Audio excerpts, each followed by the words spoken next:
Bonjour, c'est Josiane Joyce. Alors, encore, comme je vous l'ai annoncé précédemment, une astuce de vie quotidienne. Voilà, tout va bien, nani, nana, on vous coupe l'électricité, vous avez du gaz, c'est très bien. Mais par exemple, il n'y a plus d'électricité, et quand vous avez des radiateurs un peu partout dans la maison, vous savez, de ces radiateurs mobiles, quand vous avez par exemple plus de bois, hein, voilà, c'est trop cher le bois, vous n'avez plus de bois pour mettre dans votre chaudière, hélas, et vous vous gelez, vous n'avez plus d'électricité, le radiateur électrique est en panne parce que il y a trop de monde qui fait réparer ce moment-là, et le réparateur, le technicien n'a pas le temps de vous le faire avant une semaine, 15 jours, et vous avez peur de vous retrouver à vous geler. Si vous avez du gaz, je peux vous indiquer un moyen de faire du chauffage. Et bien sûr, ça fonctionne alors uniquement, vous allez le comprendre, dans votre cuisine. Alors il faut laisser les portes ouvertes pour que la chaleur s'en aille un peu partout.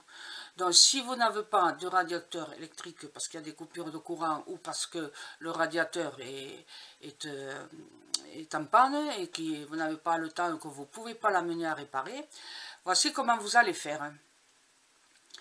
Si vous avez du gaz. Alors, j'ai parlé des pots, vous savez, des pots de fleurs en terre, qui sont des bonnes, qui renvoient très bien la chaleur. Vous allez pouvoir mettre un pot en terre, un pot de plante, une plante là, un pot de rempotage de plante des fleurs là, voilà. Vous le mettez à l'envers sur les grilles de la cuisinière et vous allumez le gaz. Mais surtout, vous ne devez pas boucher le fond, enfin le fameux trou là qui est censé faire évacuer l'eau des plantes là, de la terre, pour ne pas pourrir les racines de la plante. Ça, il ne faut pas le fermer. Alors surtout ne pas fermer pour mettre une casserole d'eau et pour récupérer de l'eau chaude. Non, non, non.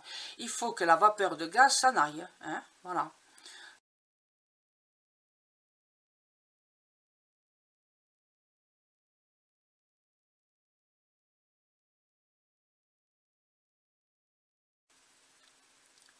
Alors la hotte électrique, elle est bien sûr, elle ne fonctionnera pas. Et donc il faut absolument ouvrir un peu la fenêtre de la cuisine si vous voulez, très peu, hein, pour évacuer les émanations de gaz, parce que les émanations de gaz, elles sont toxiques pour les poumons.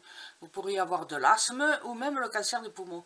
Donc jamais, jamais ne cuisiner sans hotte pour évacuer les vapeurs toxiques du gaz. Hein. Il y a des vapeurs toxiques quand on brûle du bois, quand on fait n'importe quelle cuisine. Voilà. Même si vous êtes dehors, dans la brousse ou dans le jardin, et bien le feu de bois, ça envoie des émanations toxiques. Vous savez que le bois absorbe le CO2.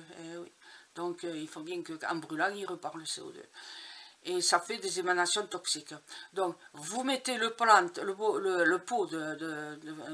comme je vous ai dit, en terre à l'envers, et vous allumez le gaz en dessous en laissant le trou au fond du pot. Ça va vous faire, alors vraiment, ne touchez pas ensuite, hein, parce que ça va être hyper, hyper chaud. Attention, ça va vous faire de la chaleur, mais uniquement dans la cuisine. Il faudra laisser les portes ouvertes, et bon, au lieu d'avoir 10 degrés, vous n'aurez peut-être que 12 degrés dans toute la maison, parce qu'il n'y aura que ce pot là qui permettra de chauffer. Mais bon, voilà, il vaut mieux ça que rien du tout, d'accord? Voilà, j'espère que mon astuce, que mon idée va vous aider. Au revoir.